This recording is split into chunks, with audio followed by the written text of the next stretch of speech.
No, I just pre-announce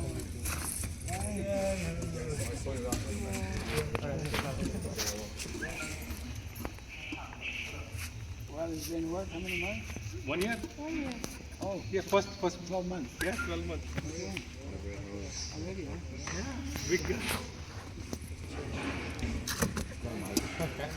Oh, Surabaya naman. You have like cows. Sina you always come in the country. Yeah, yeah, no.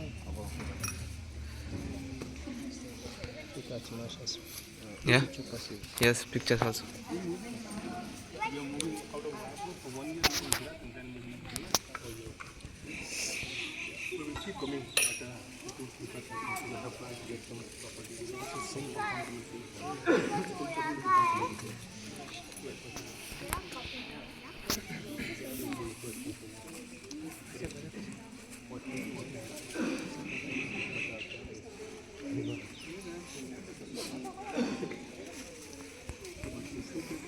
I'm looking for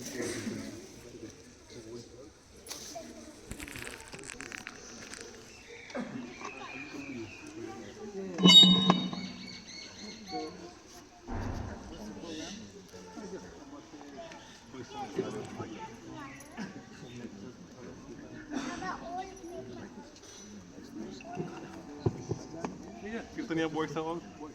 Ah, okay. Kirtan karo. Kirtan karo, kirtan.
Very humble.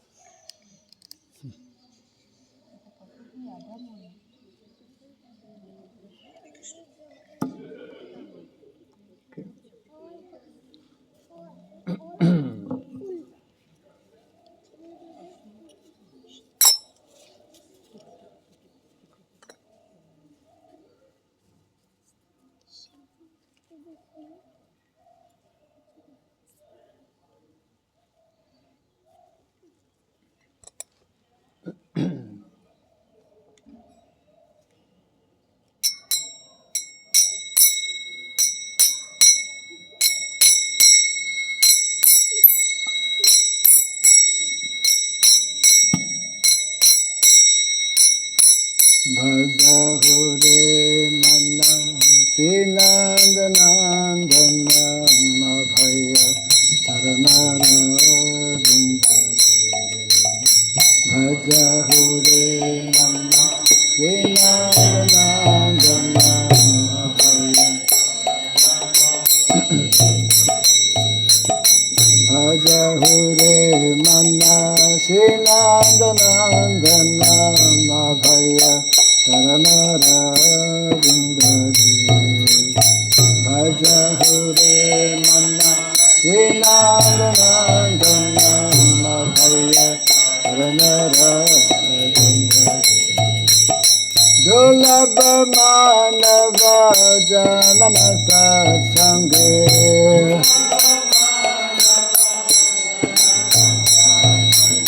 Dulabha Manava Janana Satsange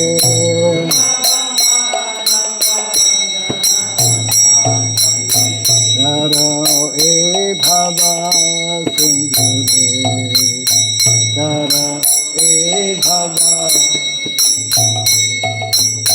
Darao e Bhava Sindhure Darao e Bhava Bhajahore Mana Sinandanandana Mabhaya Charanara Vindare Bhajahore Mana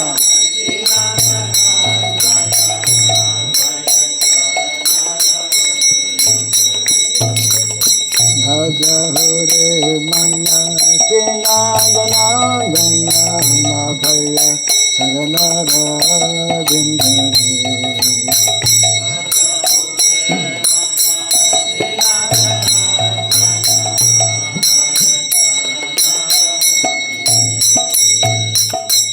Sita Atapa Bhatavare Sana Edina Janine Jagire Sita Atapa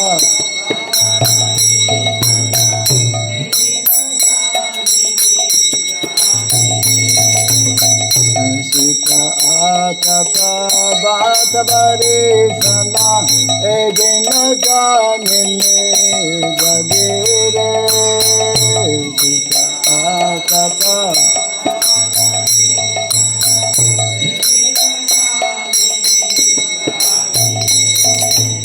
Vipal se vinu kripana durjana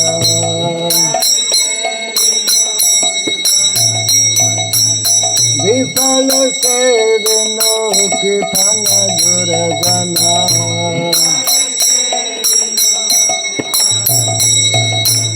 Chapala sukala balagire Chapala sukala Chapala sukala balagire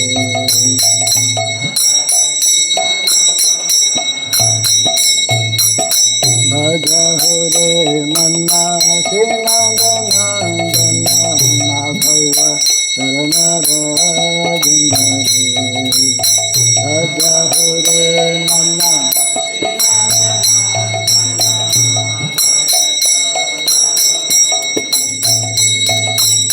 Bhajahore Mana Sinandanandana Mabhaya Charanara Vindare Bhajahore Mana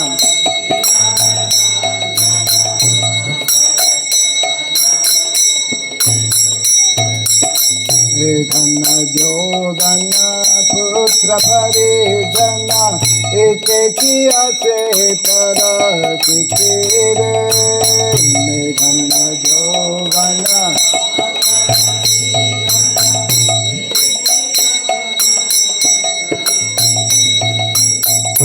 Dhanna Jogana Putra Parijana Ite Kiya Chetara Chitire Dhanna Jogana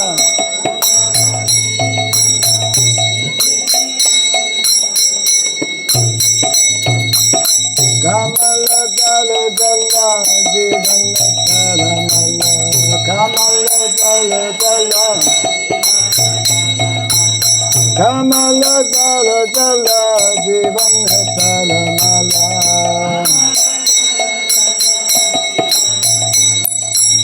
Ajahu Hari Pada Nitire Ajahu Hari Pada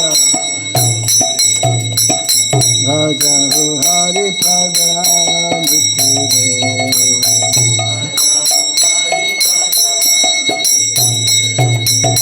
Bhajahu Re Manna Sinandana Madhaya Saranara Vindare Bhajahu Re Manna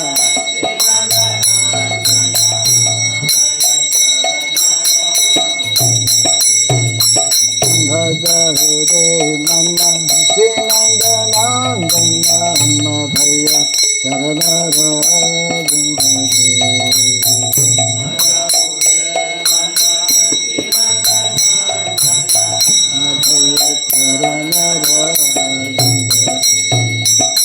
Shravana Kirtana Smarana Bandana Pada Sevana Dasare Shravana Kirtana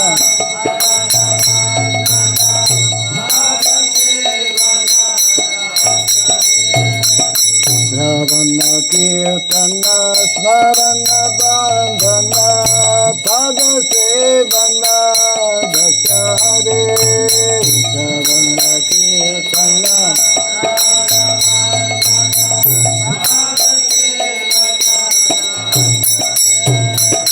Bhujana Sakhi Jana Matmani Vedana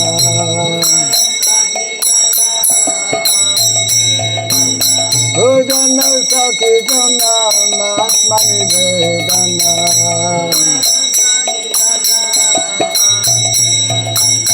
Govinda Dasa Bila Sare Govinda Dasa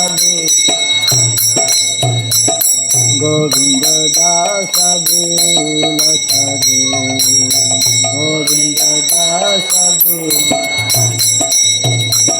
Bhajahu Re Manna Sinandana Madhaya Saranara Vindare Bhajahu Re Manna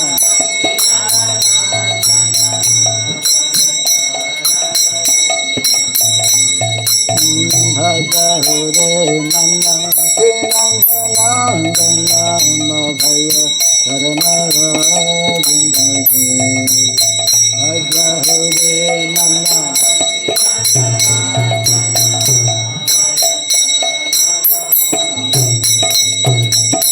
Bhajahu Re Manna Sinandana Madhaya Saranara Vindare Bhajahu Re Manna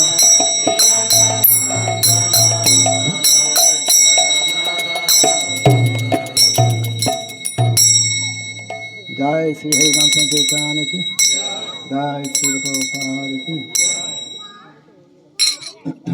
Jayam Vishnupada Paramahamsa Pri Vrajagacharya Stotra Satta Sri Simad His Divine Grace Shiraboy Charanarvin Bhakti Vedanta Swami Sri Prabhupada Ki Ananta Koti Vaishnava Vrinda Ki Skandi Biti Founder Acharya Divine Grace Sri Prabhupada Ki Namacharya Sri Haridas Thakur Ki Samaveta Bhakta Vrinda Ki Harinam Sankirtan Ki Grantaraj Bhagavatam Ki Jainitai Gaura Premanande.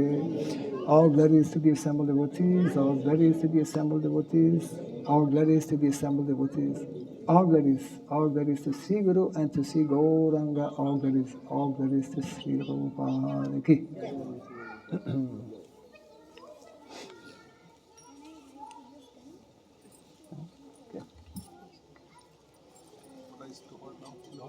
No, that's okay.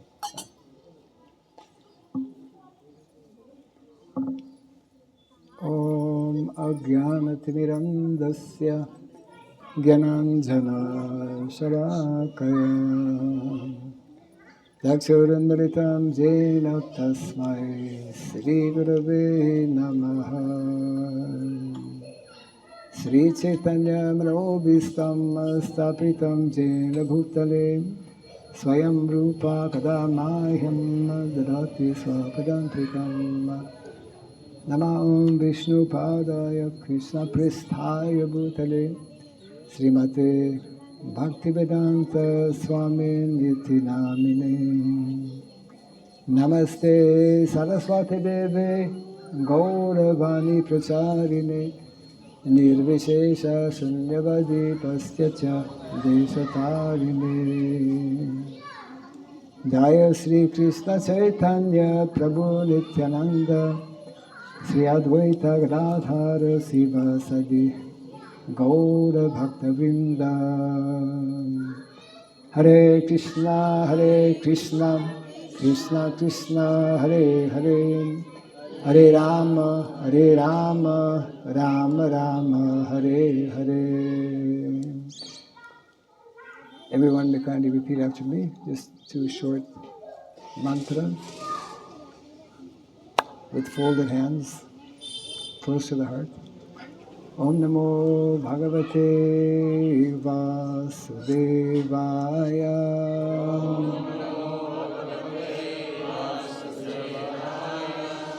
Om Namo Bhagavate Vasudevaya.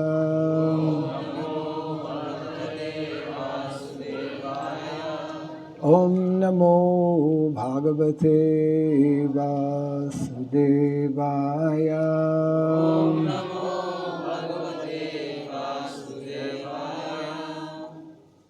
And the second mantra you have to hear attentively. You may be less familiar. It's very short. You can kindly repeat after me. Om Surabhyay Namaha. Om Surabhyay Namaha.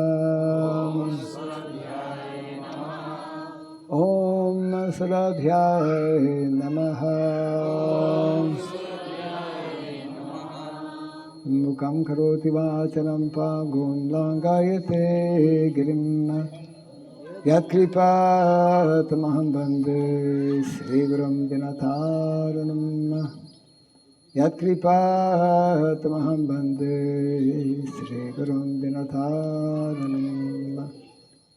Hare Krishna Hare Krishna Hare Krishna Krishna Krishna Hare Hare Hare Rama Hare Rama Rama Rama Hare Hare. So thank you all for attending the program this evening. We are blessed with the presence of cows.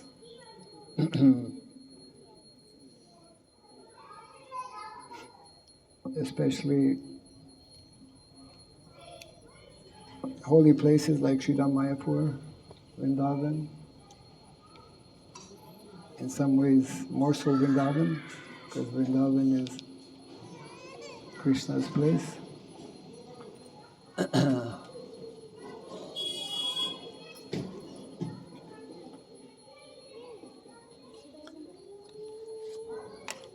I didn't know until I came here that I was coming to I came here before, but I didn't know that this garden has a particular name. Sachi. Sachi. Okay, well, somebody has to give some lessons about writing Sachi. Sachi Gardens, okay. Thank you to the children who very nicely gave some decorations with welcoming us to Sachi Gardens.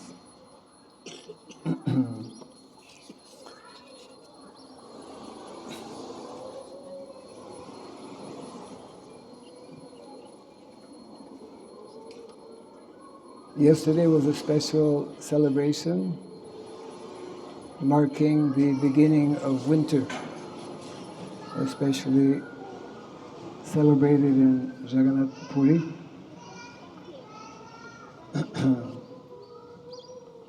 Maybe less known in the Western world. I thought I would speak a little bit about this.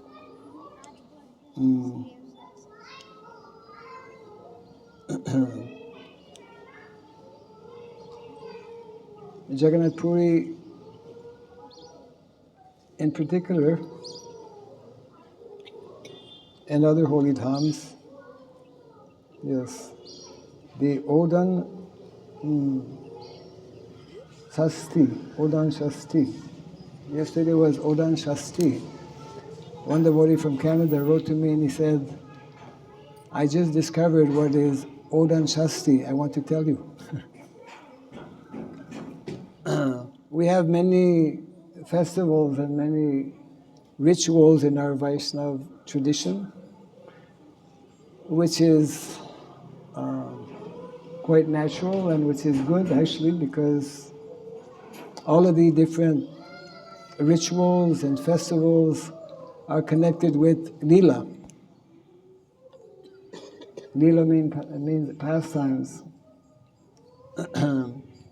Just like all of us who are sitting here, myself included, we're playing a Leela. Material Leela. Because you don't know who's sitting in front of you, and I don't know who's sitting in front of me. And even our own selves, we very often don't really know who we are, isn't it? What baggage we are carrying from previous lives, we don't know. So, Leela is a very important word in our Vaishnava vocabulary because ultimately we are meant to reconnect. We are meant to reunite. We are meant to rejoin with Krishna's Nitya Leela. Nitya means eternal. Our Leela in this body, fortunately, is temporary. The miseries of the material world are temporary. But Krishna performs always his eternal Leela, and we get some glimpses of that in various festivals. So this Odana Shasti is bringing to mind actually two things. One is the annual, what is it? I guess it is marking the beginning of winter. And what happens in the winter, we usually look out for a shawl, or it gets cold, so we cover ourselves. So in Jagannath Puri, they actually offer some special warm cloth to Jagannath yesterday. Every year at the beginning, this is it's like the beginning of winter. And it is nicely described how there was one devotee by the name of Pundarik Vidyanidhi who was present, and he noticed something which he thought was unusual. What was that unusual? Normally, when you buy some new garment, you're supposed to wash it to remove the starch. Otherwise it's rough. So he thought that actually the pujaris had not washed and that Lord Jagannath was wearing starch, which is actually rough and not good. So in his mind, he actually criticized the pandas. When we go to a holy dham, like Jagannath Puri or Mayapur, or any holy dham, especially, we should be very cautious how we interact either physically, verbally, or even mentally, isn't it, with others.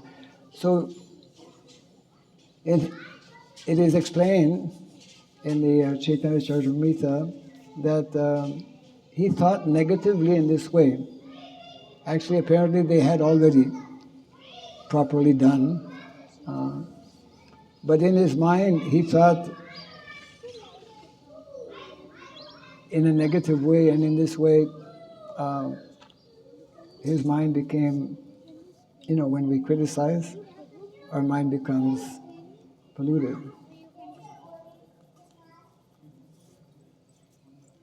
So the end result actually came quite quickly. That same evening when he was taking rest, it is nicely described how Jagannath appeared.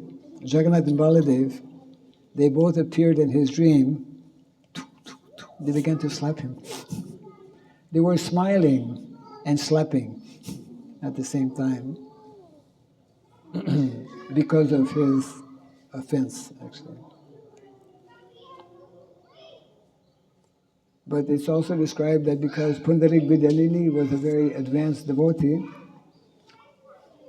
he accepted that as the Lord's mercy. He was happy. Generally, as devotees, we don't like to be chastised. But someone who's a little bit advanced, he actually welcomes such chastisement. Prabhupada would explain that it's actually the duty of the spiritual master, especially to chastise disciples. And we actually commit disfavor if we constantly praise. It's like in a classroom, if a teacher is always praising students. So Leela,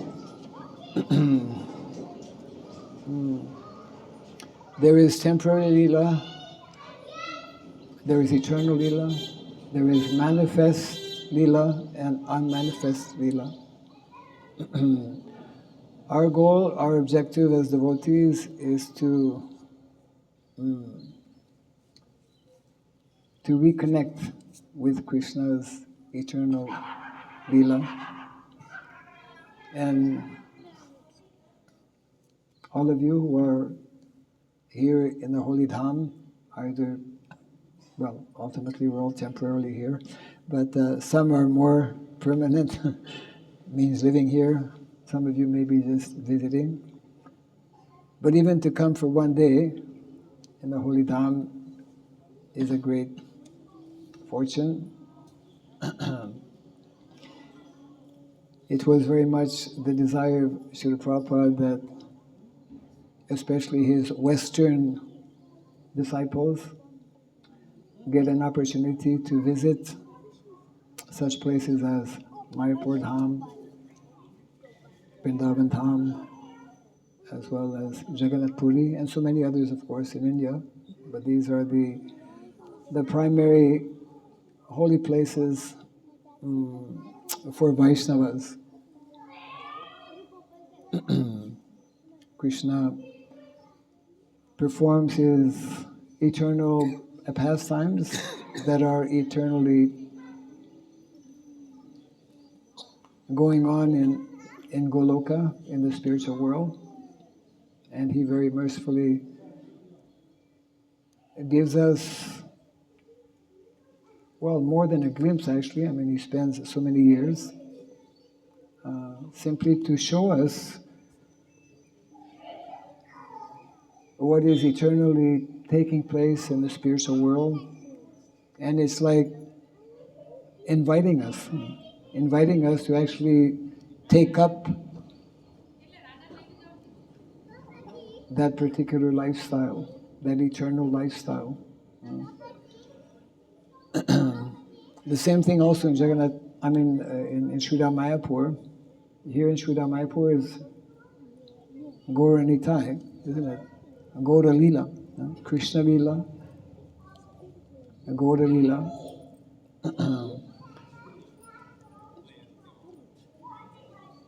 Which are meant to help us understand what we are meant to do, how we are meant to live, what we are meant to think about.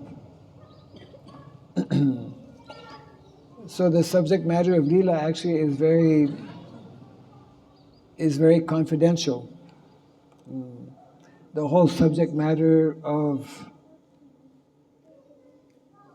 Bhagavad Gita, for that matter, which is considered the very beginning, or ABC as Prabhupada would say, ABCD, ABCD of spiritual life, Bhagavad Gita.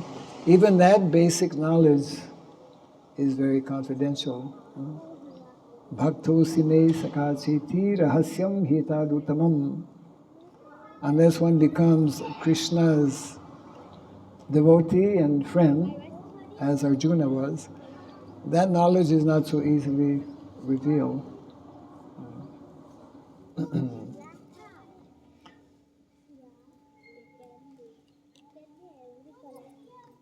So the whole Krishna consciousness movement, all of us are in some way or other connected with this ongoing, Prabhupada often would describe it more like a cultural movement, isn't it? The what is called divine culture. When translating Sanatan Dharma, which sometimes Prabhupada equated to Varnashrama Dharma, he would also use the term, for those who are less familiar with Sanskrit, divine culture. There is that culture, very unique culture, very special culture, which is an eternal culture, which is connected with Leela. Just like coming here and seeing our children engage in drawing, some of our young men taking up the chanting of the holy name, things that are happening, so many activities are meant to be taking place in our different centers and communities around the world. Why? To actually revive, isn't it? To reintroduce that culture we call Vedic culture, which is an eternal culture, which is based on eternal concepts and principles, which is meant to actually ultimately end our temporary Leela in the material world and enter our eternal Leela, eternal pastimes with Krishna once we leave the material world. But actually that can begin even before we leave the material world, isn't it? When the more we become knowledgeable, the more we understand what is meant to be Krishna's Leela in the material world, what is actually, that's part of culture also. Yeah, just carry on.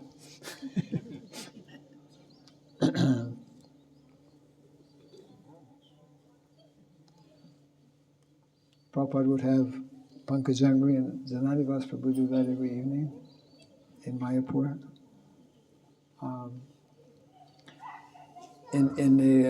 It was not solo, this is like a solo performance. they used to have a whole group. It was like a like a whole jagya. They would have somebody who would blow the conch shell. He was in the front, and then they would have someone with like with one of those, what do you call it, fans, hand fans. Yeah. In those days, especially, we had a lot of mosquitoes in Mayapur when Prabhupada was with us, and this was very much welcome. So that's also part of Leela.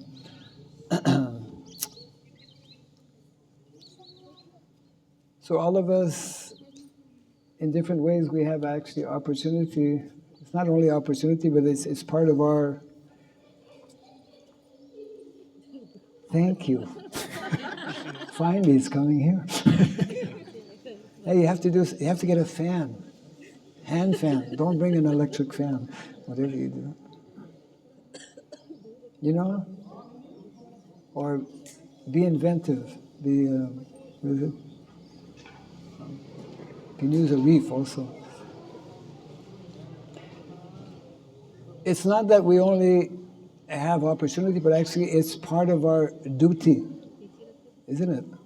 And dharma means duty. There are many meanings to dharma.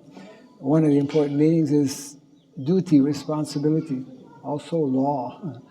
It's part of our duty to actually understand about Krishna's Leela, Mahaprabhu's Leela, to understand our acharyas and what they are attempting to do. And all of the activities that we do, especially in the Holy Dham, in connection with such kind of gatherings, for example, Sadhu Sangha, where we get to chant the holy name, to hear the holy name, where we get to have darshan of the Lord, to have darshan of the Lord's cows, and where we get to hear a little bit of Krishna Katha. All of these things are meant to help revive and reconnect actually with Krishna's Leela. We cannot live without Leela. Leela is connected with rasa. Rasa also is an interesting word. One meaning of rasa is attraction, isn't it? We cannot live without attraction. Or another way of putting it, we cannot live without love. Ultimately, we are seeking love and seeking to be loved. And love is we could say, ultimately, the highest level of attraction. That's why in the material world, although it's a perverted reflection of the original love, it's going away.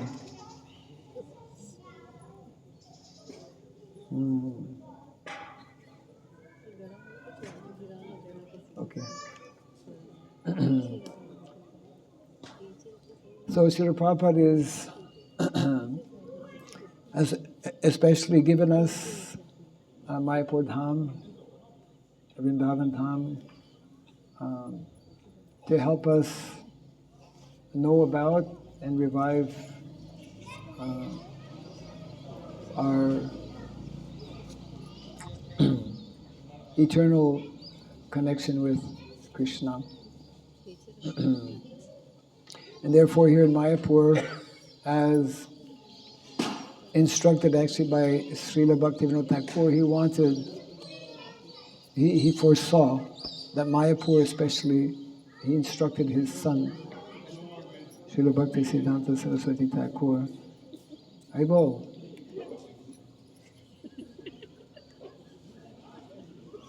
He has his own plan. That's our problem in the material world. We have our own plan. Srila Bhaktivinoda Thakur instructed, and this is very important, especially for householders, and I think we have quite a few householders here. Yeah. You can go around. You know parikrama? It's too much, huh? He's too small.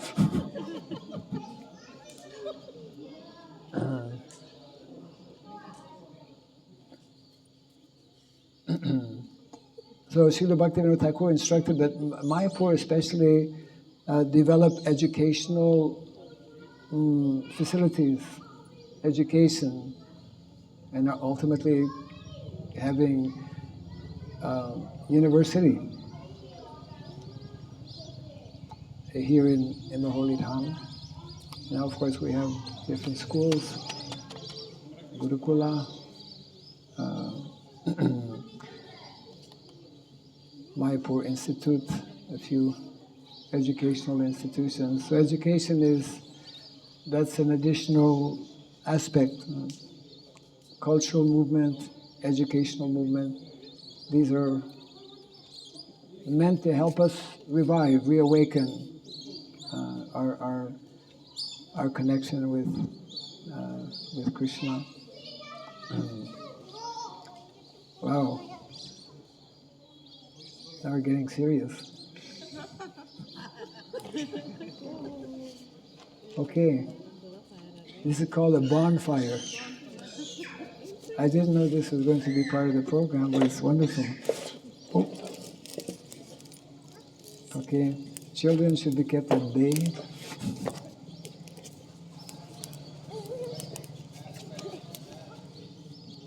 They call this a bonfire, no? For binding.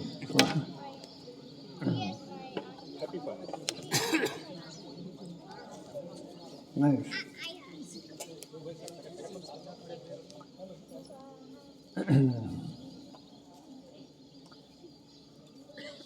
So Krishna's pastimes in Vrindavan, like there are many gardens in Vrindavan. We're sitting in a garden here.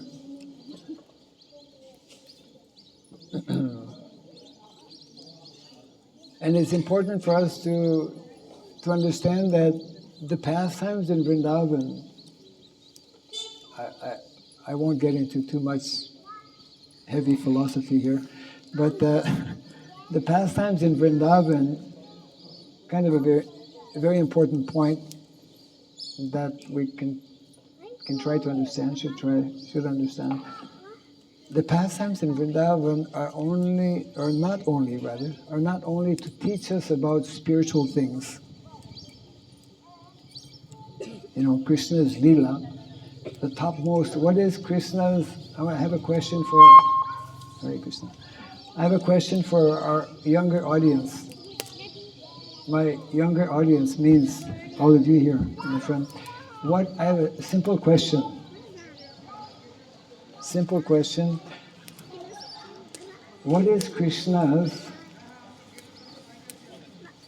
most attractive Leela in Vrindavan? If you know, you raise your hand. What is Krishna's most attractive and most important Leela in Vrindavan? Think about it for 10 seconds. If you need more time, you can take more time. And raise your hand if you know. There are many pastimes. It's a difficult question actually because there's so many pastimes right in Vrindavan. You have to raise your right hand. Yes. Huh? Janmashtami. It's a wonderful pastime, but it's not the one I have in mind. Okay. Yes? Govardhan Leela? That's another wonderful pastime, but again, it's not the one I have in mind. I do have one in mind. It's not just a futile exercise. Yes? Huh? Damodar Leela. My God, we're all, that's also we just celebrated Damodar Leela. So Damodar Leela, Janmastan, Govardhan. What is considered, according to our acharyas? Huh? Excellent, very good, congratulations. Yes. Why is Rasa Leela so important? Well, there are many reasons.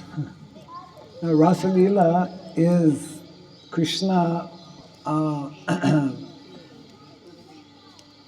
demonstrating his love and affection for his most confidential devotees in Vrindavan, the gopis of Vrindavan, and especially Srimati Radharani.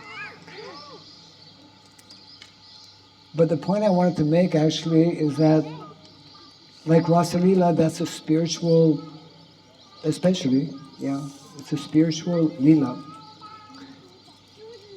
But in Vrindavan, Krishna also performs, well, I was going to say material Leelas, Leelas that appear to be material, because Krishna doesn't do anything material.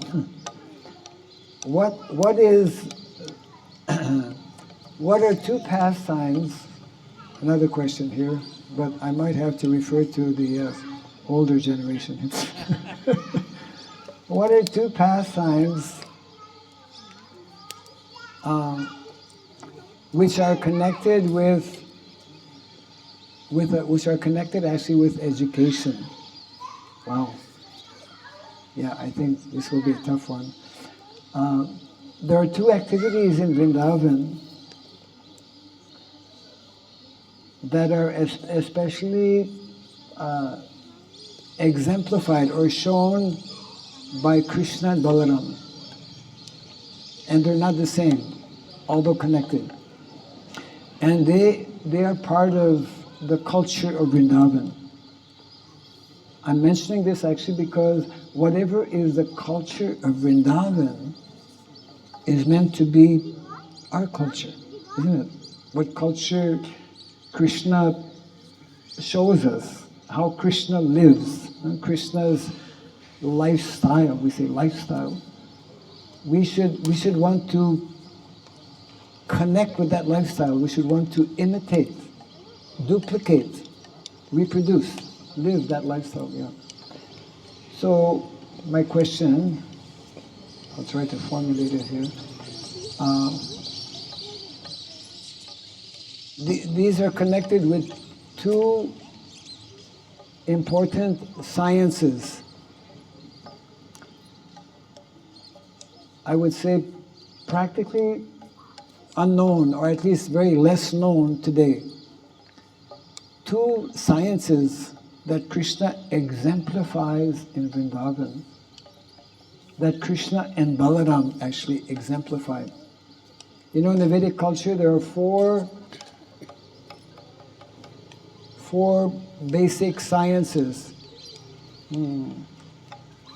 It's called Chatur Vidya.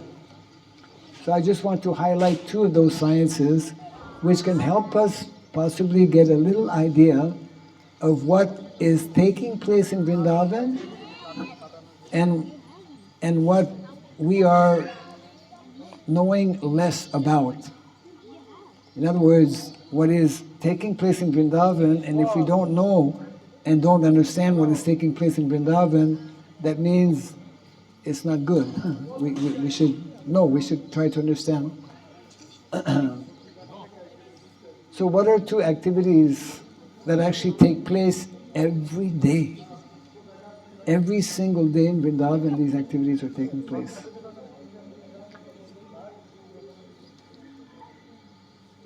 Okay, I lost my young audience. So I'll turn to the older audience. What are two daily activities that are connected with two fundamental material sciences? Although when performed by Krishna in Vrindavan, they're not material. Maybe my question is not clear enough.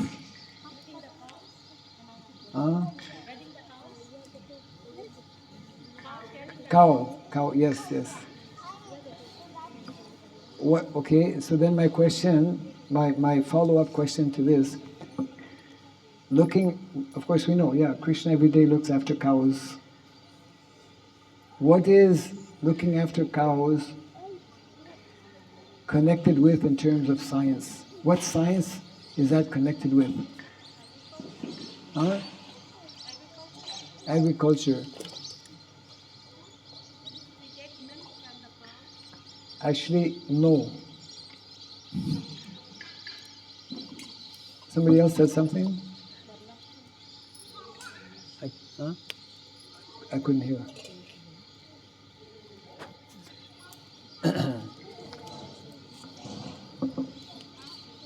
Every day when Krishna and Balaram, when they are very young, when they are about 6 or 7 years of age, you have to listen carefully, otherwise you'll miss this. I know it's a little difficult because someone is making a fire here. When Krishna and Balaram, how old are you? 11. Okay, when Krishna is younger than you, when he's 6 or 7, anyone here 6 or 7? 7. Okay. 6? 6? 6. Age of 6 and 7 is a very important age. You know why? Because in Vrindavan, I'll tell you, because in Vrindavan, when Krishna and Balaram are 6, 7, maybe 8 years of age. 8? Okay, well, we won't go around here.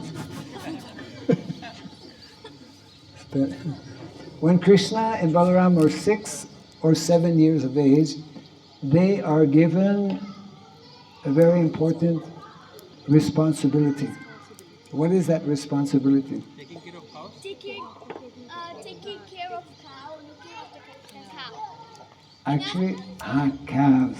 Yes, there's a difference. What's the difference between a cow and a calf? I know. Yes. It's like calf is like small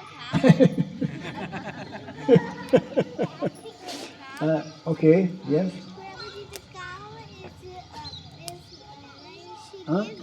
she gives the milk and the calf don't. Okay, very good. Cows give milk, calves don't. Yeah, calves don't give milk because they're calves, like babies. They're baby cows. Yes. So, Krishna and Balaram, when they are that young, they are given the responsibility of looking after the calves. What does that mean? It means that That means like you need to take care of the cow. Like, okay, what does that mean? Making it tough for you. What do they do every day? They go out with the cows. Yes, yes. So, Srila Prabhupada, what he explains, my God, we got 2 going here. Yeah. What Prabhupada explains, and this is something I want everyone to try to catch this. Try to catch this. This Prabhupada is telling this. I'm not inventing this. Prabhupada says, I'll give you the reference. 10th canto, 11th chapter, text 37. 10, 11, 37. For those who have a fairly good memory. 10, 11, 37. I've said it 3 times, I won't say anymore. Prabhupada explains that when Krishna and Balaram every day go out with the cows, this is Vedic education. Think about that. This is Vedic education.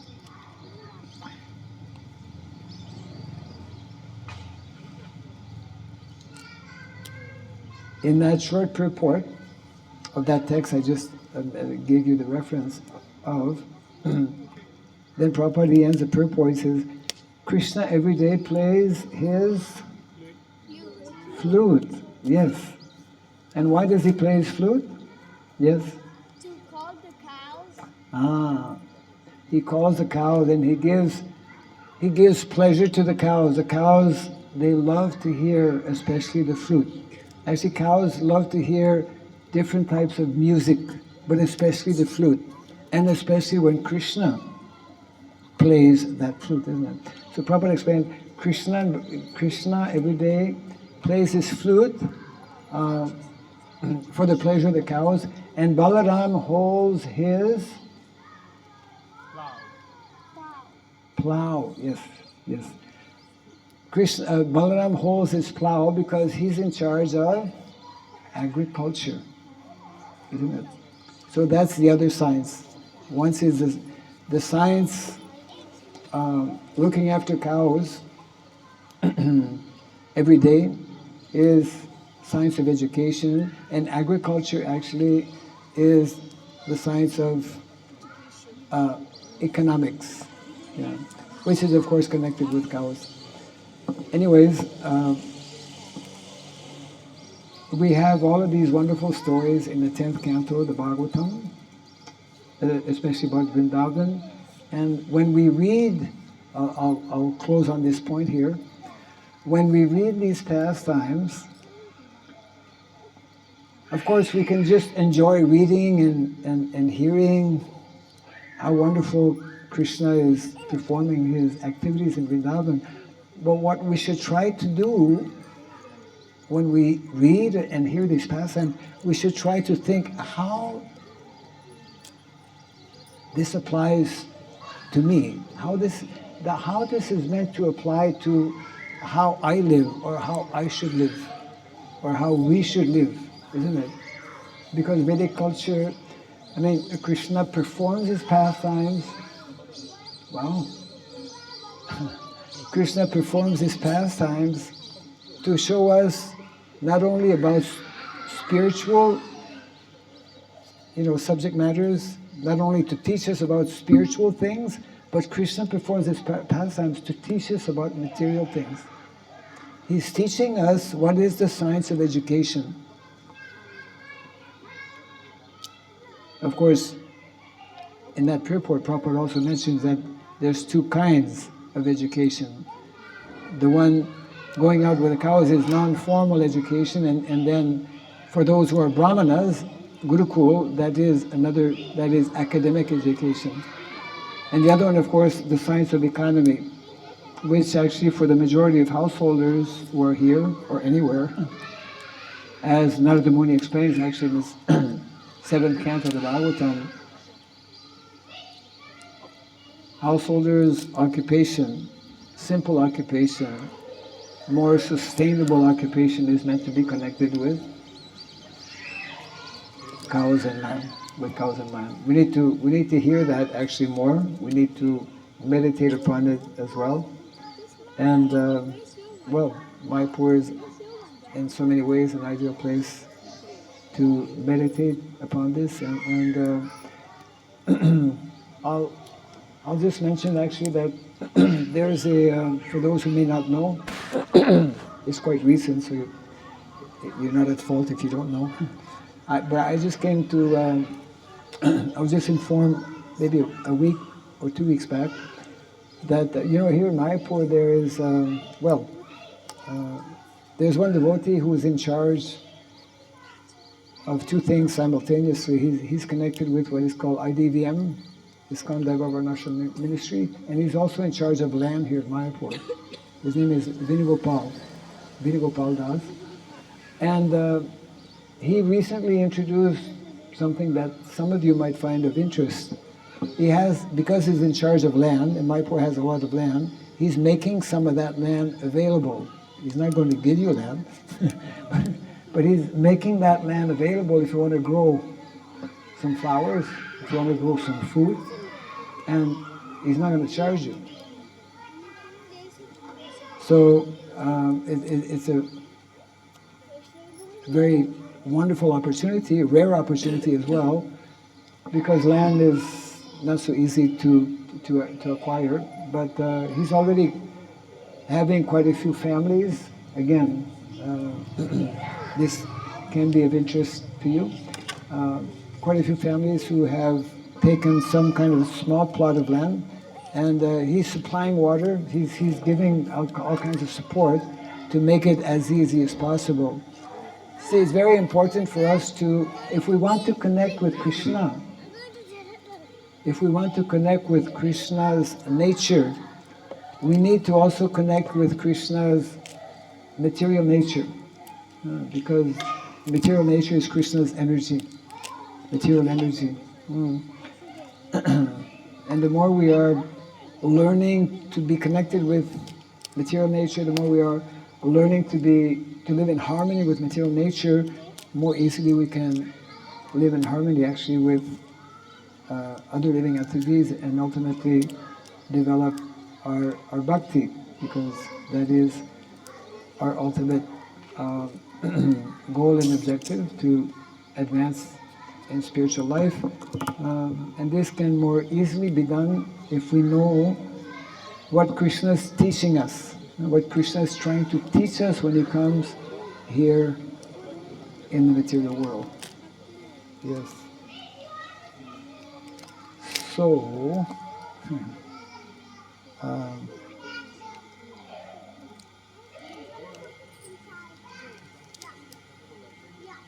is that the right time? What time is it? 5:30. Okay.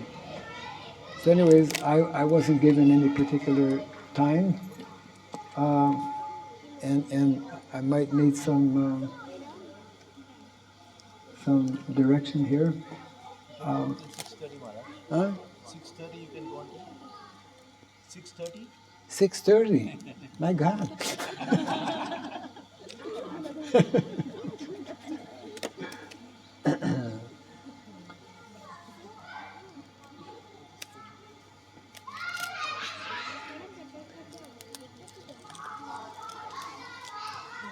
You're connected with the program? Or you're just kind of...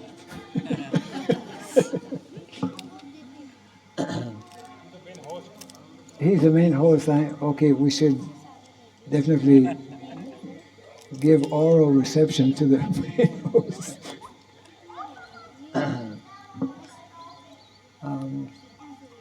Because we have quite a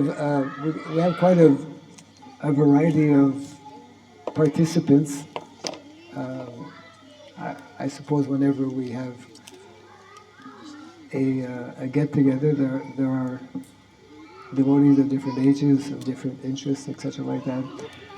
But to me, discussing things that are related with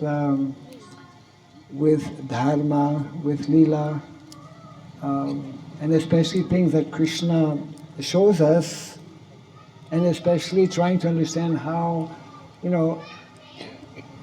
in practical ways we can learn from this, how we can apply some of this in our own lives. To me, that's something very important. And one nice way to actually maybe discuss about things that might be of particular interest to some of you is to ask if there's any questions. That the question period very often becomes more animated or more interesting than just a straight whatever, I'll just say one more thing. I mean, there's so many things to be said. I consider myself very fortunate that Krishna has allowed me to again come to Mayapur. I'm extremely fortunate that Krishna allowed me to come in the early days. I came to Mayapur in 1976, when there was only the Lotus building, basically. And of course, if we look around, there's so many things now.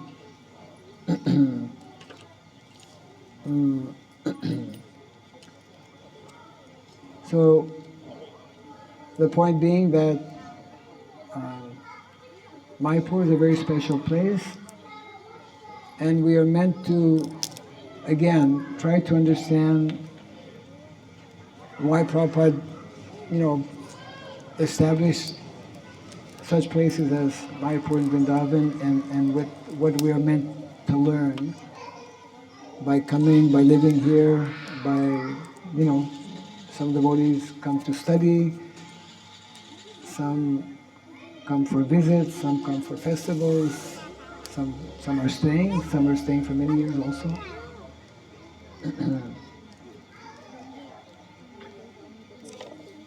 So we'll take a few minutes and we'll begin with our younger generation are having their own Leela behind us. But whoever is here, if anyone has any question on whatever we have discussed so far, or it could be something of a different nature as well, we can take a few minutes for that.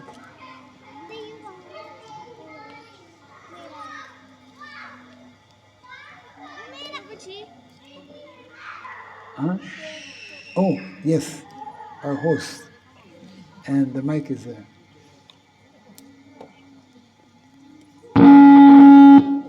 Hare Krishna.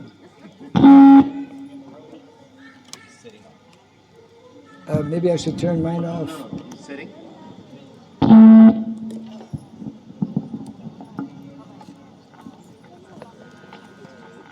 Hare Krishna. Hare Krishna Maharaj. Yes. Thank you so much for this enlightening class. We could learn so much. And thanks for coming here to Sachi Gardens. The question is,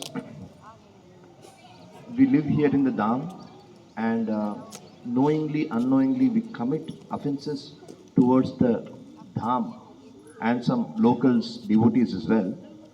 So, what is the best way, like offenses committed towards the Dham, we can, first of all, try to reduce or, nullify that? Can you please enlighten me on this? Okay. Yes, we know that there are different offenses.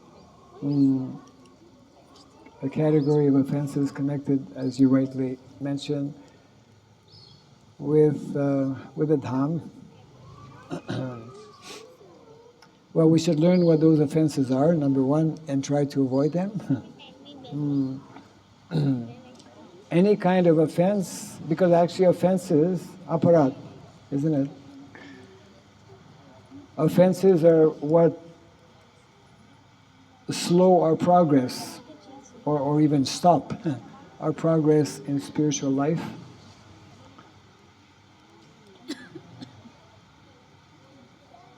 We know there are different categories of ways. I mean, either knowingly or unknowingly, we may be committing offenses. Very often is even unknowingly. We don't even know. So one of the important things is to learn what are the, just like we recite the 10 Namaparat every day, we know more what are the 10 offenses against the holy name. We should also know, especially because we're living in the holy Dham, we should also know what are the offenses by living in the holy Dham. And the proper way to reduce and avoid, ultimately, committing offenses in the holy Dham is to heighten our consciousness, purify our consciousness, isn't it? The more our consciousness is elevated or purified, then we will be more attentive, we will be more conscious, and therefore more easily we'll be able to avoid different offenses. So the question comes, well, how to develop that higher consciousness? And it comes back to what is nicely described in our Shastra, especially Nectar Devotion, which is in many ways our guideline in terms of sadhana. The more we become expert in practicing sadhana bhakti, then that will facilitate, it will make us, make it easier for us to know about offenses and to avoid different offenses.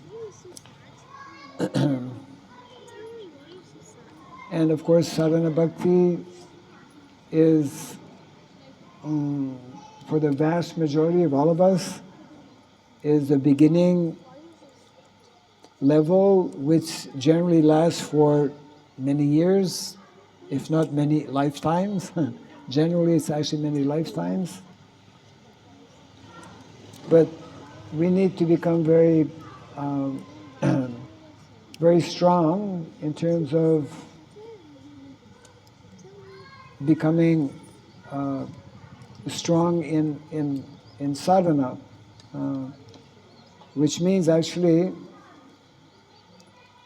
endeavoring to at least come to the what is called nista level, which is the basically the mode of goodness. The more we are in the mode of goodness, then we are generally more easily able to avoid different offenses in the holy dham.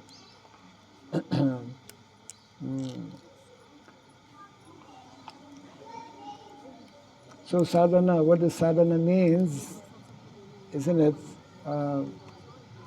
It is summarized in the very nicely in the Chaitanya Charitamrita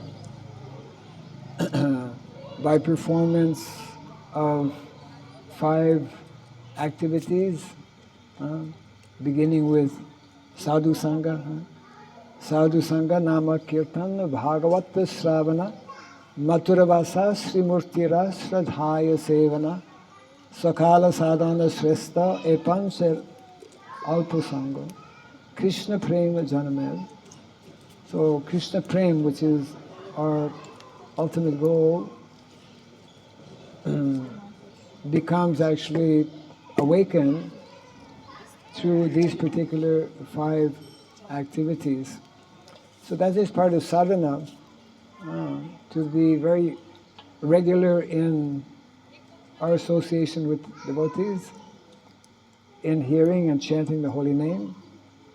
All things that we hear, actually, that we're meant to hear regularly. Hearing especially from Srimad Bhagavatam, wherever we may be, but especially the holy dham is ideal place for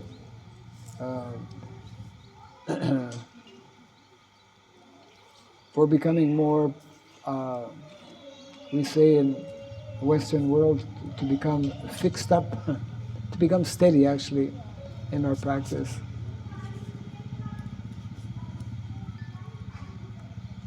So definitely developing a strong sadhana will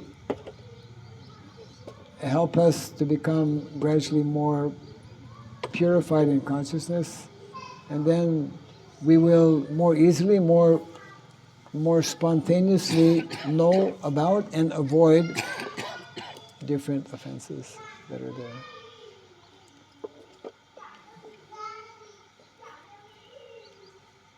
We should always remember that,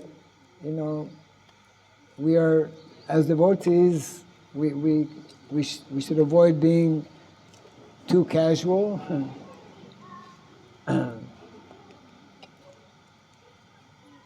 We should understand the very unique and special position of each and every single devotee. It's such a rare thing to actually get the association of devotees. Devotees are very rare in the material world, especially in Kali Yuga.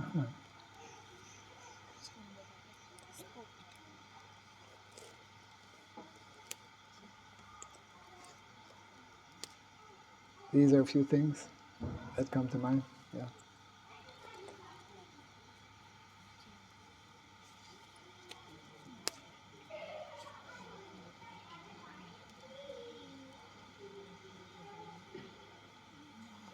Any other question?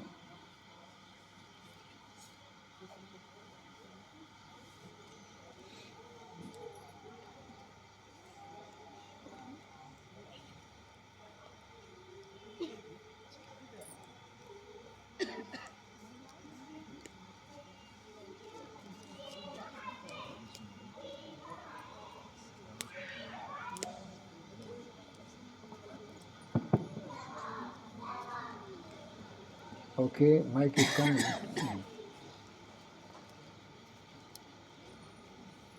Hare Krishna Maharaj, thank you for the enlightening class. Yes. You spoke on the mission of Prabhupada, that is Varnashrama, and also spoke about the education, which is the Bhagavata culture. Now, having walked a long way away from the Vedic education, on a practical level, how can I be a part in that ashram? Because you said, yeah, in Mayapur land is available and we can actually take that land, but I don't have a training. Without a training, I can't do anything. So on a practical level, how can I be a mission in Prabhupada's mission? That's my question, Guru. Okay, thank you. Yes, the point you make about all of us having gone astray, having gone very, very far away from what is the Vedic norm, what is the Vedic culture, is definitely a major impediment for all of us. And therefore, we need to take, you're asking about, well, what practical steps? Practical steps are connected with reintroducing the needed knowledge, the needed education, the needed training.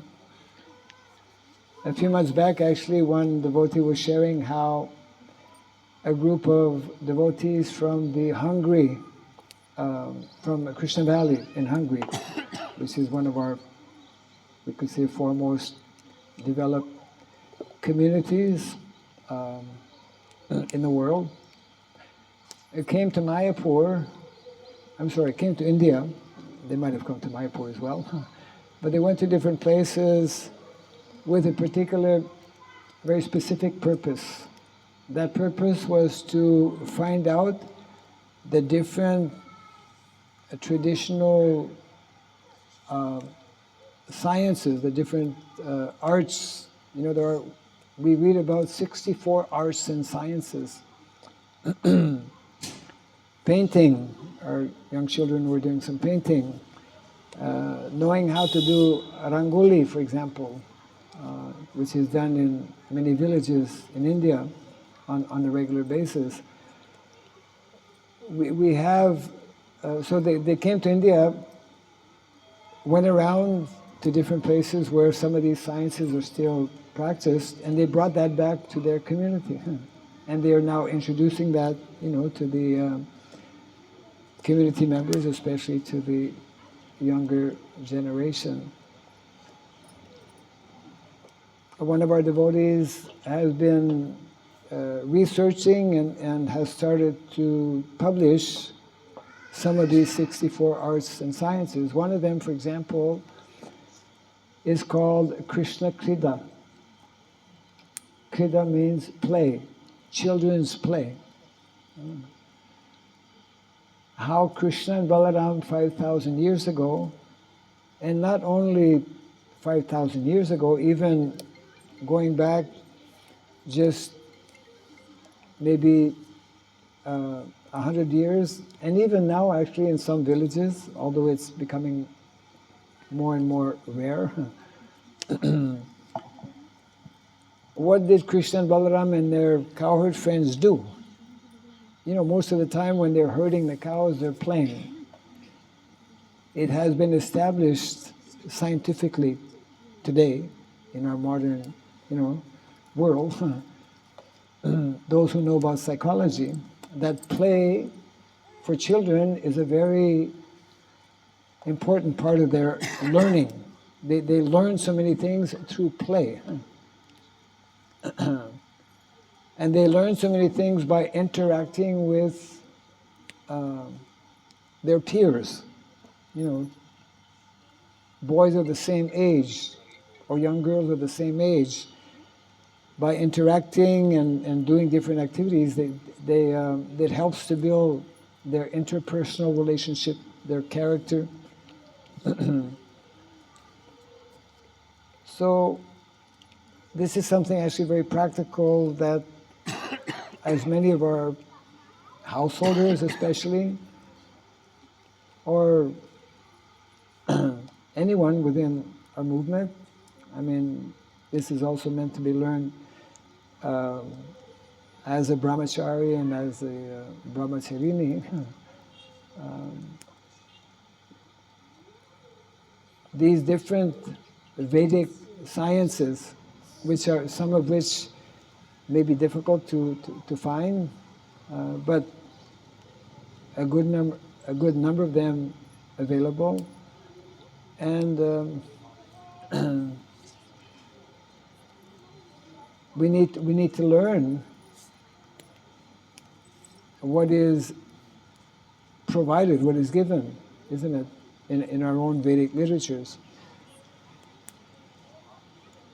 See, there are two things. The Vedas are divided into what is called Shruti and then Smriti. Shruti is especially dealing with spiritual, transcendental subject matters, whereas Smriti is dealing with many material knowledge, material sciences that are very needed, that are very helpful for us how to live, how to manage, how to deal with the material energy. And a lot of this will become, I would say, more easy to understand and more easy to apply as well when we are, again, more closely in line, more closely connected with how Krishna and Balaram and the residents of Vrindavan live. So that's why, again, the importance of having some land or being connected with land. Or even if you're living here, for example, everyone has a balcony. You can have a few flower pots on your balcony. You can grow some tomatoes. You can connect. You can begin on a small scale to be connected. So we need to connect with Krishna, both in terms of what he has manifest in Vrindavan, especially on the spiritual level, and we also need to be connected. We need to connect with what Krishna and the residents of Vrindavan are doing from a material point of view. And I know it's a tremendous challenge because the whole modern setup has, I think you were making that point, has brought us so far away from what was taking place, what is meant to be, the norm. So in whatever way we can, on whatever scale it may be, we need to find devotees, for example, who are studying, who know about some of these Vedic sciences. And there are sciences for boys and there are sciences for girls, you see. There's all kinds of information. When in the context of education, when we speak of curriculum, which is essential, what is meant to be the curriculum for boys, what is meant to be the curriculum for girls, what is meant to be the curriculum for the younger generation, the older generation. All of that information is actually there in our Shastra, and we need, over the years actually, a number of devotees have brought out some of this information, and we should actually be building our, ultimately, educational system connected with what is largely provided or given to us in the Shastra. But I would venture to say that most of what we're doing is not that. And most of us are probably much less knowledgeable or less familiar with what is actually in the Shastra. Which means that actually those who are more Brahminical have a very important responsibility to bring this out and to make that available. And I'll hit myself on the head if I fail to mention that, part of Prabhupada's program was very much in terms of education, and he spoke about Varnashram College. Now that's a whole topic in itself, but the essence of why Srila Prabhupada spoke about Varnashram College, which is different from Gurukul, was to actually give an opportunity for our older, devotees. Older, I mean more than 10 years old, as opposed to children. I mean, most of us, practically all of us outside of India, and many of us probably in India, we of course in India, those who are from India, you're like born in the Vedic culture, although Vedic culture has been polluted in so many different ways, but outside of India, has been, practically speaking, no connection whatsoever with the Vedic culture. So Varnashram College actually is meant to introduce these traditional sciences, these 64 arts and sciences, the four, what is called Chatur Vidya, the four standard sciences for training individuals to become actually qualified leaders within society. There's all kinds of information, and Prabhupada, probably more than 50 years ago, and it's in the folio, you can read it. It's in this one book that's called Speaking About Varnashrama. Prabhupada had made that very simple, but yet, strong statement that wherever we have a center or a temple or a project, we should have a Varnashram college. So training and education, I would say, is the key for us to reintroduce gradually. Naturally, it's gradual, and in many ways, we are, planting the seeds. What we should be having in mind is how to make things easier for the next generation of devotees. We may not see so many things in our lifetime, especially somebody like myself. Most of proper disciples, we're on our way out. So the generations to come, we should try to understand what Srila Prabhupada envisioned. What is Prabhupada's vision? If we don't know what is Prabhupada's vision, we won't be able to understand what his mission is. The two are intimately connected. So wherever we are living and whatever we may be doing, we should try to develop some, at least, curiosity and interest in these things that Prabhupada spoke about that are helping to bring us back. And so it means, I suppose a practical way is, connecting with devotees. There are devotees who are more involved, more active in those areas, and we can learn from them, basically. When I was mentioning a few minutes ago how in that purport, in the 10th canto, Vedic education, actually that is the norm.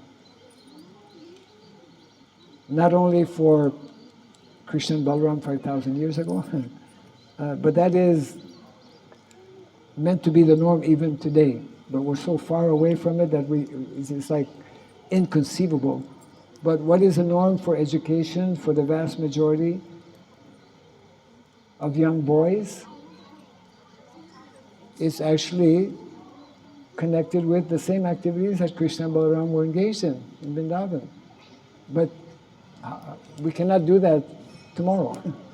But we can begin to cultivate that understanding, that knowledge, and on some scale, I mean, for example, somebody sent me a 2-minute documentary, just a short video of our community in Sweden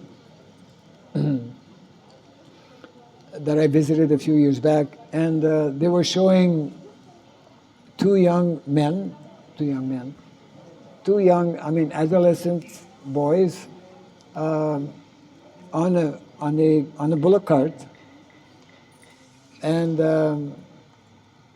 some of you might have seen this. I think it was, and they were as the bullock cart. One of the boys was driving the bullock cart, and and the other one was in the back, and he was practicing shooting arrows. Now we may think, well, yeah, what's the practicality of that? Well, it's in many ways very practical, because most of us are not aware how the ancient, traditional sciences such as archery, such as learning, Balaram, in addition to the plow, he has what? Gada. What's it called in English? No. Huh? No. No. Plow and club. I'm sorry, if you say club, yeah, club. Club, you say club? So fighting with the club, you might be surprised to know, is becoming a fad. A fad means becoming very popular. Because the art of learning how to fight with a club helps to develop the body in ways that otherwise would not develop. It's very healthy, and of course one may say, well, it's not practical today. Well, it's practical in the sense of it can really help someone to become disciplined and to develop his body, and it's a this particular science and so many other sciences require a lot of discipline and dexterity, you see, as opposed to just having a gun and shooting, for example. Of course, that also requires some training, but still.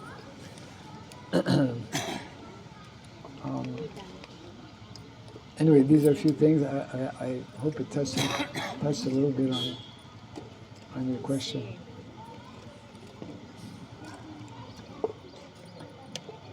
Devotees should come together to discuss on these points regarding, okay, for example, we're here in Mayapur, what can we do in the present context, and how, in other words, wherever we may be, it's not only for Mayapur, wherever we may be, how can we come closer, how can we learn, how can we get trained, how can we get educated in what is more, we could say Vedic, or what is there in the Shastra.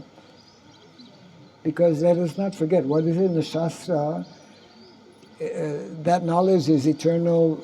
These are eternal sciences, which are meant to be useful even today.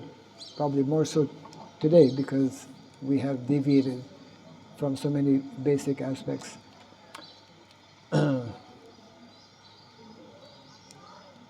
It might be getting close to 6:30. It might be getting close to 6:30, I don't know. Yeah. 6:10. Huh? 6:10. 6:10. There's a few more minutes if anyone has something else to ask. Yes, microphone. Who's in charge of the microphone? Whoever's in charge of the microphone, nobody's in charge of the microphone. Oh, there it is. Yes. Hi, Krishna Maharaj. Thank you so much for your wonderful, inspiring talk. I wanted to ask how we can not be so agitated in the mind in this passionate kind of mode and understand that the real wealth really does lie in, butter and milk and cow protection, and just these are the actual wealths of this world. But, the mind is so agitated with so much modern advancement, and it's really hard to just be peaceful with that reality. Yes. The mind. Devotee's favorite question. Maharaj, what about my mind? What to do with my mind? Definitely, we live in a world where it's so easy to become agitated because the whole world is agitated. And if we're not cautious, even as devotees, then, it's a question of largely association. If we want to become sober and controlled in our mind, then we should associate with more sober devotees, devotees who are more fixed in their mind and who are actually being as engaged as possible in various devotional activities will help to keep our mind, to bring our mind more to the mode of goodness, more peaceful. That's all nicely explained, actually very scientifically explained in the second chapter, right? Canto number 1, Divinity and Divine Service. A wonderful chapter. I'm sure most of you have read.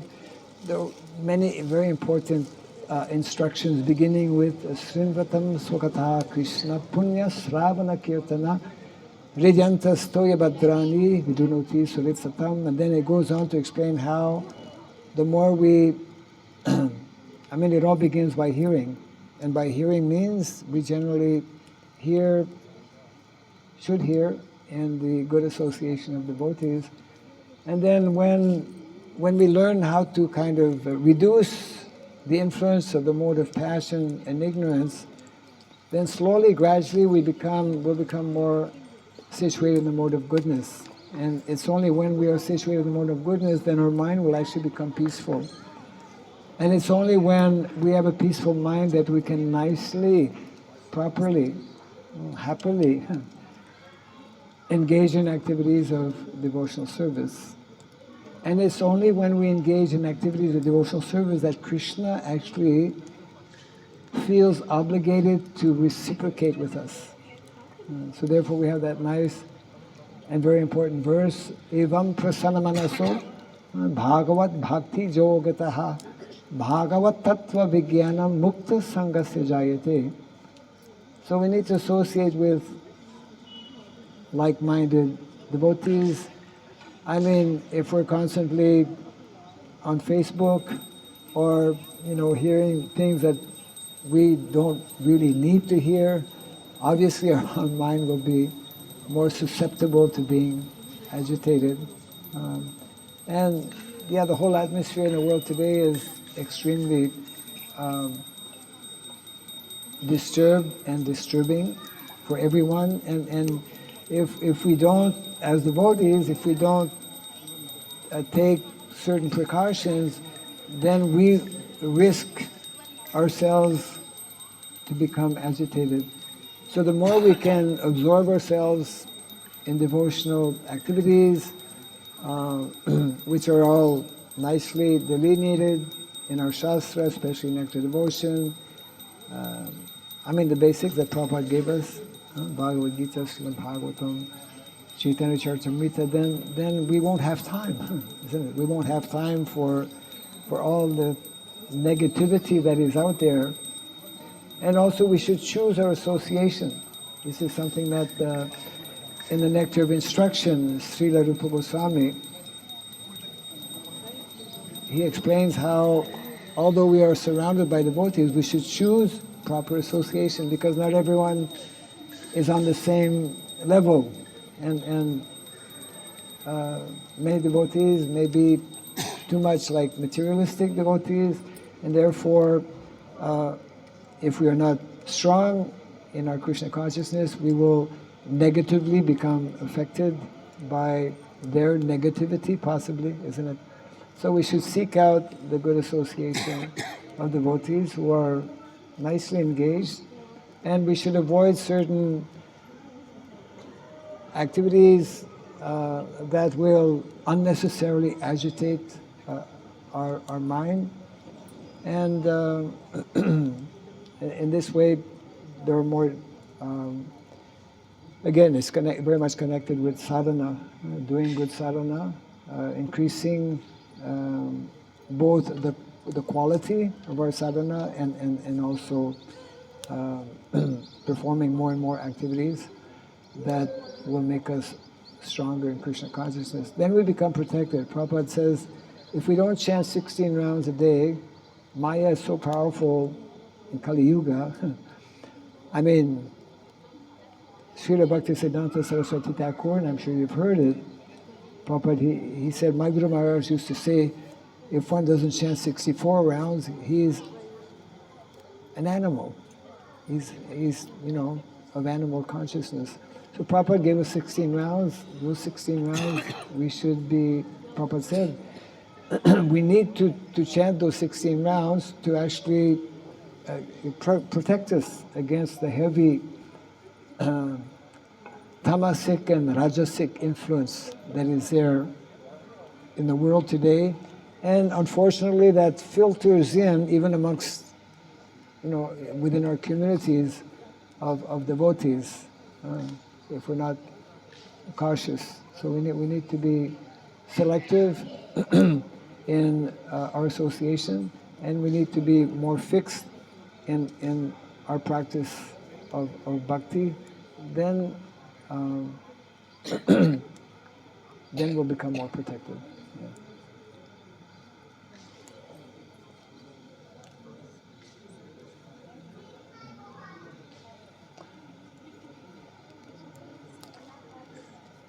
So thank you all very much for coming to the program this evening. It's a very good idea to light a fire at this time of the year. It gives us light and gives us heat also. So let us all, in our different ways and different areas, try to understand Srila Prabhupada's mission. We are meant to be actually very much part of that mission. Life is a mission in itself. We're fortunate in that Srila Prabhupada, who is representing so many wonderful acharyas, has made that mission available to all of us. And the more we actually become connected with Prabhupada's mission, understanding his vision, then Krishna will inspire us in so many ways to take up different activities which will be beneficial not only for ourselves individually, but actually will help to benefit the entire world as well. And okay, I will end by asking all of you to join in with me for a 3-minute, 4-minute kirtan. Okay? Not more than 5. 3, 4, 5. Okay. Simple. Yes.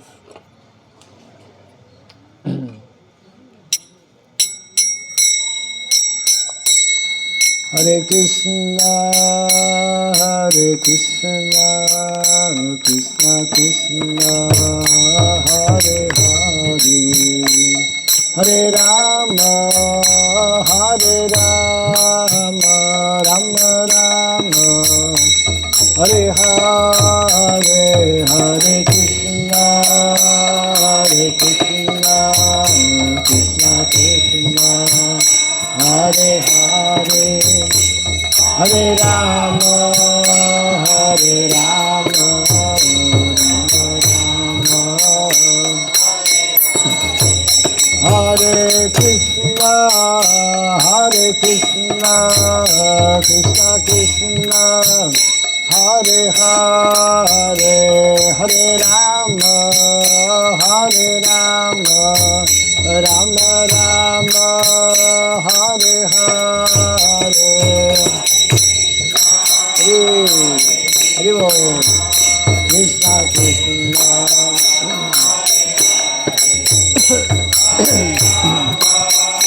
Hare Rama,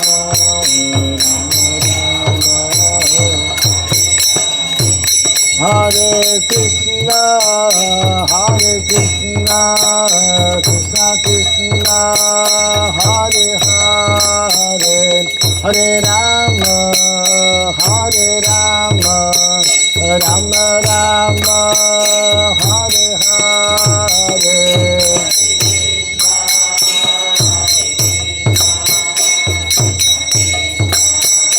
Hare Hare, Hare Rama, Hare Rama, Rama Rama,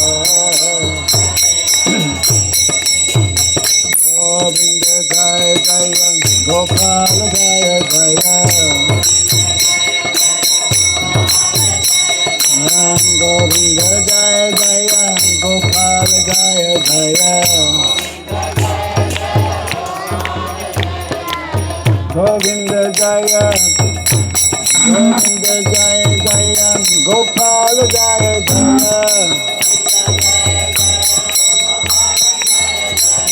Govinda Jaya Jaya, Gopala Jaya Jaya, Govinda Jaya Jaya, Gopala Jaya Jaya, Govinda Jaya Jaya, Gopala Jaya Jaya, Radha Ramana Hari Govinda Jaya Jaya, Radha Ramana Hari Govinda Jaya Jaya, Radha Ramana Hari Govinda Jaya Jaya, Radha Ramana Hari Govinda Jaya Jaya, Hare Krishna, Hare Krishna, Krishna Krishna, Hare Hare, Hare Rama, Hare Rama, Rama Rama, Hare Hare, Hare Hare, Hare Hare Rama, Hare Rama, Rama Rama, Hare Krishna, Hare Krishna, Krishna Krishna, Hare Hare, Hare Rama, Hare Rama, Rama Rama, Hare Hare, Krishna Krishna, Hare Hare, Hare Rama, Hare Rama, Rama Rama, Jaya Gaura-Nithaya, Gaura-Nithaya, Gaura-Nithaya, Gaura-Nithaya,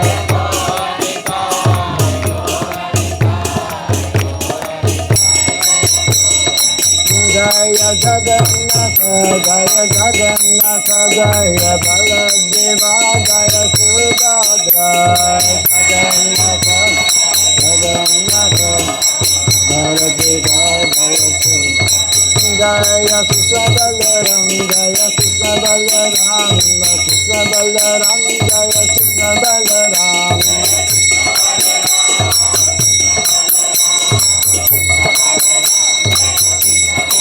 Jaya Giri Govardhan Giri Govardhan Giri Govardhan Jaya Giri Govardhan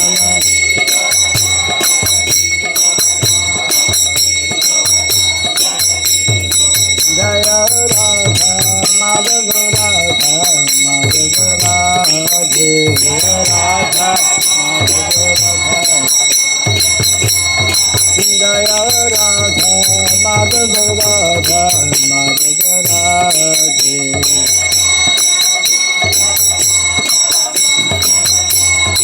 Jaya Prabhupada Prabhupada Prabhupada Jaya Prabhupada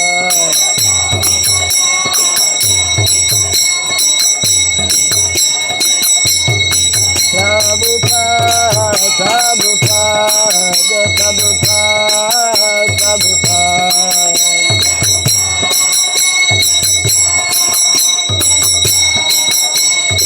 Jaya Jaya Prabhupada Prabhupada Prabhupada Prabhupada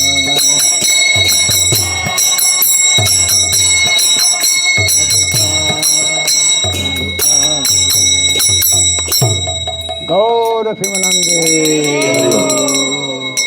Gaura Pimanande Gaura Pimanande Jai Sri Hari Nam Sankirtan ki Jai Samasta Gaur Bhakta Vrinda ki Hare Krishna